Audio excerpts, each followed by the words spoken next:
જીવનની વ્યથા દૂર કરે એનું નામ ભાગવતની કથા. વધારે નહીં, 1 વર્ષ 6 મહિના કે 3 મહિના પણ ઘરમાં ભાગવત વાંચજો, જોજો કેટલો આનંદ આવે છે તમને. જેને જેને ભગવાનનો આશ્રય કર્યો છે. 5000 વર્ષ પહેલા ભગવાન વ્યાસજીએ શ્રીમદ ભાગવતની રચના કરી. તો 17 પુરાણોનું એક મહાપુરાણ એના માટે બનાવ્યું વૈષ્ણવ કે 5000 વર્ષ પહેલા ભગવાન વ્યાસજીને ખબર હતી કે કળિયુગનો જીવ આળસુ બનશે ને પ્રમાદી બનશે. તમે જોજો હા ભાઈ, વાતો કરતા ઊંઘ ન આવે, સિરિયલો જોતા ઊંઘ ન આવે, ફરવા જતા ઊંઘ ન આવે, પણ જે દી બહારગામ જવાનું હોય ને અમારા ઠાકોરજીની સેવા કરવાની ને, સેવા કરતા કરતા અમુક તો પાછા કે મારી પર તો વલ્લભની એવી કૃપા છે ને, હું જેવી સેવા બે તરત ઊંઘ આવે. લે, આ કૃપા કેવાય?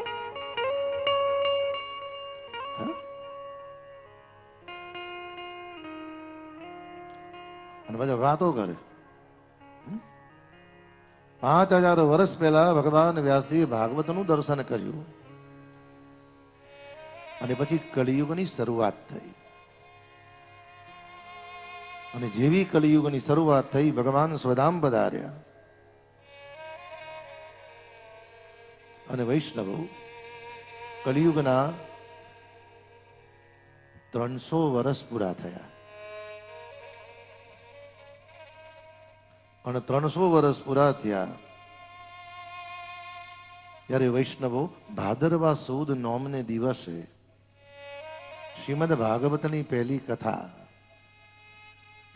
શુકતાલ ક્ષેત્રમાં, જે લોકો શુક્રતાલ ગયા એને ખબર હશે, મેરઠથી 125 કિલોમીટર. અને આપ બધાના આશીર્વાદ ને ભગવાનની કૃપાથી વૈષ્ણવો ઠાકોરજીએ કોઈ તીર્થ બાકી નથી રાખ્યું કે જ્યાં સુધી ભગવાનની કથા ના થઈ હોય છે. ઘણી વાર તો એક તીર્થમાં 2-3 વાર થઈ જાય.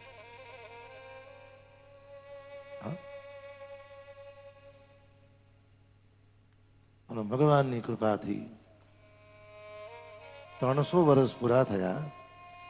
વૈષ્ણવો પહેલી કથા ભગવાન સુખદેવજીએ પરીક્ષિત રાજાને કહી. પહેલી કથા,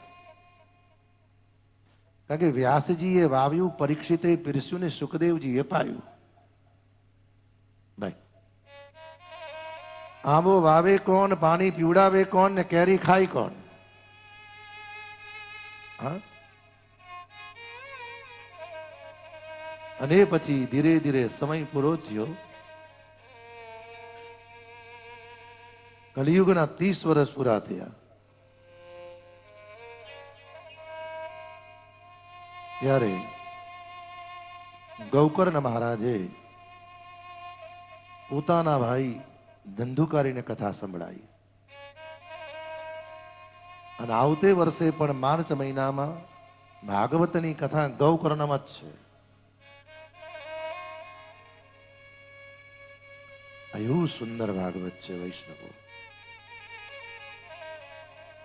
પછી ધીરે ધીરે કલિયુગના બીજા 20 વર્ષ પૂરા થયા.